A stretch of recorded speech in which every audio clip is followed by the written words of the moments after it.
जुलाई patch notes preview. Battlegrounds Mobile India खेलने वाले सभी खिलाड़ियों को शुभकामनाएं। M249 LMG एयर ड्रॉप से हटा दी गई है और अब फील्ड ड्रॉप में मिलेगी। काराकिन मैप के अलावा M249 बाकी हर बचे हुए क्लासिक मैप्स में मिलेगी। अब हम देखेंगे एक नया वेपन जो है MG3। सप्लाई क्रेट में यह जगह लेता है M249 की, और ध्यान रखिएगा ये सिर्फ सप्लाई क्रेट में ही मिलेगा। MG3 भी एक लाइट मशीन गन है। इसकी एक खूबी है कि इसकी फायर पावर निरंतर है। ये 7.62 एमएम का इस्तेमाल करती है और 75 बुलेट्स इसके मैगजीन में रह सकती है। उसकी फायर पावर तेज और निरंतर है, हालांकि रीलोड करने में थोड़ा अधिक समय लगता है। MG3 6 स्कोप तक ले सकता है। ये भी ध्यान रखिए कि किसी अन्य अटैचमेंट्स का उपयोग नहीं किया जा सकता है और इस वेपन के लिए कोई सिंगल शॉट मोड नहीं होगा। आप MG3 मोड के लिए 660 या 990 RPM मोड के बीच में चूज कर सकते हैं। इसमें एक बाइपोड भी होता है जो आपके लेटने पर अपने आप डिप्लॉय हो जाएगा। स्थिरता में सुधार करने के लिए एक अच्छा टिप, आप लेट सकते हैं। आप हीलिंग कंज्यूमेबल्स को फेंक सकते हैं। हीलिंग कंज्यूमेबल्स को ट्रैजेक्टरी स्लॉट में जोड़ा गया है। उन्हें फेंकने के लिए आप एक हीलिंग कंज्यूमेबल्स को चुन सकते हैं और थ्रो बटन पर टैप करें। प्लेयर्स को ध्यान रखना चाहिए कि जब गलत तरीके से फेंका जाए तो उछल सकता है, तो कृपया इस फीचर का उपयोग करते समय ध्यान दें। टीम के सदस्यों से दूर से पूछना संभव है कि वो आपको हीलिंग कंज्यूमेबल्स फेंके। रैंकिंग सीजन अपडेट हो गया है और इस सीजन में अलग होगा। इसमें एक टियर ऐड किया गया है जो एस और कॉन्करर के बीच में होगा, और अब टियर के आइकॉन्स, लेवल अप के इफेक्ट्स भी अपडेट हो जाएंगे। रैंकिंग सीजन में एक चैलेंज पॉइंट सिस्टम भी ऐड हो जाएगा। आप चैलेंज पॉइंट कमा सकते हैं। इसको कमाने के लिए आप अपने साथियों के साथ एक फुल गेम कंप्लीट करें। गेम को बीच में ना छोड़े और अपने साथियों को अटैक ना करे, चाहे आप बैटल से जल्दी क्यों ना एलिमिनेट हो जाए। अगर आप चैलेंज पॉइंट एक लेवल तक पार कर जाते हैं तो आप डिडक्टेड रैंकिंग पॉइंट्स को कम कर सकते हैं। सीजन सीरीज वाले रिवॉर्ड्स उनको दिए जाएंगे जिन्होंने उसी सीजन में एक ऊपर वाला टियर हासिल किया है। पिछले सीजन से तुलना करेंगे तो उससे बेहतर चीजें उपलब्ध है। कुछ समय के लिए mission ignition mode Erangel map में मिलेगा। इस थीम मोड में एरेंगल के 6 हाईटेक स्थान होंगे। ट्रांजिट सेंटर, जॉर्जोपोल टेक सेंटर, सोस्नो का सिक्योरिटी सेंटर, लॉजिस्टिक एजेंसी और एनर्जी सेंटर। काफी सारी दिलचस्प अपडेट्स होंगी इस मोड में। अगर आप उत्सुक हैं तो आए इन अपडेट्स को जानते हैं। इस मिशन इग्निशन मोड में जब आप पैराशूट से लैंड कर रहे होंगे तो शेरों के नाम 3D में देखे जा सकते हैं और आप मैप पे मार्क किए गए पॉइंट पर ऑटोमेटिकली ड्रॉप कर सकते हैं। हाइपर लाइन्स एक ऐसी हाईटेक हवा में उड़ती हुई लाइन है जिससे आप एक जगह से दूसरे जगह पे जा सकते हैं। ये लाइन कुछ निर्धारित समय पर ही चलती है और इनके रूट्स भी तय है। आप मिनी मैप पे मार्क स्टेशन से ट्रेन ले सकते हैं और जल्द ही आप दूसरे स्टेशन पहुंच सकते हैं। सेमी ट्रक स्वायत्त ड्राइविंग वाहन है जो निर्धारित मार्ग पर चलते हैं और सप्लाई से भरे होते हैं। अगर आपको अच्छी लूट चाहिए तो इन ट्रक्स पर आक्रमण करें। अगर आप इन्हें नष्ट करने में सफल हुए तो आपको सप्लाई बॉक्सेस का रिवॉर्ड मिलेगा। जहां से भी देखे ये एक भविष्य की चीज लगती है। The G38 gravity free motorcycle जमीन के ऊपर मंडराता है और इस पर 2 लोग बैठ सकते हैं। क्योंकि ये दोनों जमीन और पानी पर चलती है, आप पूरा मैप घूम सकते हैं। जब प्लेयर्स एयर कन्वेयर पर बैठेंगे तब वो हवा में होंगे। इस एयर कन्वेयर पर 2 लोग बैठ सकते हैं।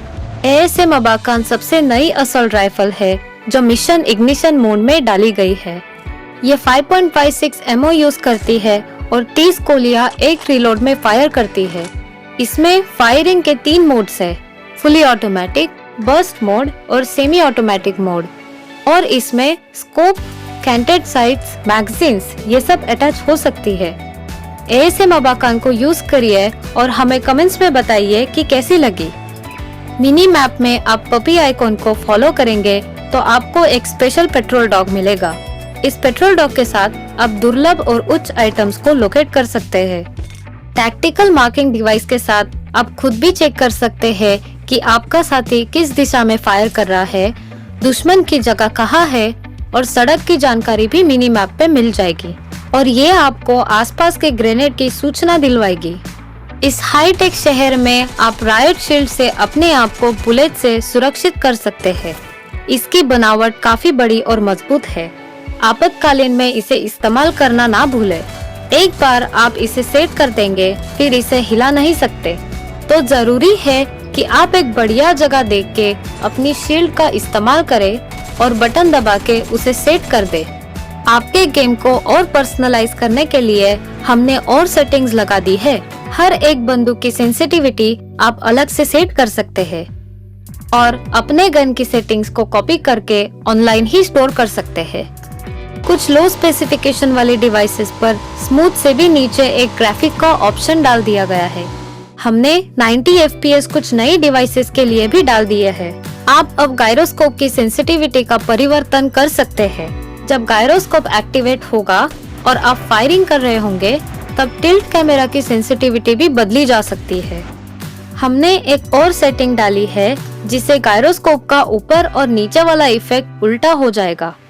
कुछ चीजों को आप डिस्कार्ड करने के बाद भी पिकअप हो रही है। फिक्र ना करिए, इस अपडेट में यह मुद्दा भी स्पष्ट हो गया है। सेटिंग्स में जाकर do not pickup dropped scopes पर क्लिक करिए। बेफिक्र हो जाइए, अब आपके डिस्कार्ड किए चीजें अपने आप पिक नहीं होगी। और हाँ, एक और चीज, एडवांस पिकअप ऑप्शन, इसे आप अपने हथियार का फेवरेट अटैचमेंट सेट कर सकते हैं। ये सेट करने के बाद आपकी फेवरेट अटैचमेंट बाकी सब को रिप्लेस कर देगी। आप सेटिंग को इस समय एडजस्ट भी कर सकते हैं। थर्ड पर्सन कैमरा में देखने का ऑप्शन डिफॉल्ट रूप से 80 पर सेट होता है और इसे 90 तक बढ़ाया जा सकता है। ये रिलेटिवली वाइड कैमरा वाले डिवाइसेस पर दिखाई नहीं देता। विभिन्न EPS पर तेजी से लॉन्च का संतुलन में सुधार किया गया है ताकि बस स्पीड में कोई अंतर ना हो। हम बैठने के लिए तरक की गिनती करते हैं और साथ ही बैठने की प्रतिक्रिया समय में सुधार करते हैं। आप विभिन्न मूवमेंट्स को भी आजमा सकते हैं। हीलिंग कंज्यूमेबल्स का उपयोग करते समय ऑटो पिकअप रोक दिया जाता है। यदि वर्तमान हथियार उपयोग के दौरान गोला बारूद से बाहर हो जाता है तो ऑटोमेटिकली अगले उपलब्ध हथियार में बदल दिया जाता है। बिना कोई एमिनेशन वाली फ्लेयर गन्स ऑटोमेटिकली नहीं उठाई जाएंगी। रिमेनिंग मैग देखने के लिए अब अलग अलग रंग है। यदि यह 25% या उससे कम है तो ये पीला हो जाता है और ये लाल हो जाता है यदि यह 10% से नीचे चला जाता है। अब आप अपने साथियों के लिए जुड़ाव की स्थिति देख सकते हैं। जब उन्हें शूट किया जा रहा हो तो आप इन्हें उनके व्यक्तिगत स्टेटस बार में देख सकते हैं। इरेंगल और मिरामार में कुछ इमारतों में कांच की खिड़कियां जोड़ी गई है। रॉयल पास के लिए अपडेट साइकिल को 2 महीने से 1 महीने तक बदल दिया गया है। नए PK को जुड़ाने के वजह से एक सामान एक्टिविटी पॉइंट्स वाली क्लैंस अब एक दूसरे के साथ कम्पीट कर सकती है। गैलरी फंक्शन को अब बंद कर दिया गया है। इसके अलावा अब आप अपनी जीत के बाद एक ब्रॉन्ज स्टैचू जोड़ सकते हैं। NPC मिनी टीवी रे जोड़ दिया गया है। रे आपको लॉबी में संदेश अलर्ट और घोषणाओं के बारे में सूचित करता है और आपको इसे आसानी से नेविगेट करने में मदद करता है। ये एक प्यारा इमोटिकॉन के रूप में एक अतिरिक्त बोनस की तरह जो आपको लॉबी के माध्यम से अपने रास्ता नेविगेट करने में मदद करता है। ऐसा तब दिखाई जाता है जब आप गेम शुरू करते हैं और आपको विभिन्न अपडेट्स के बारे में सूचित करते हैं।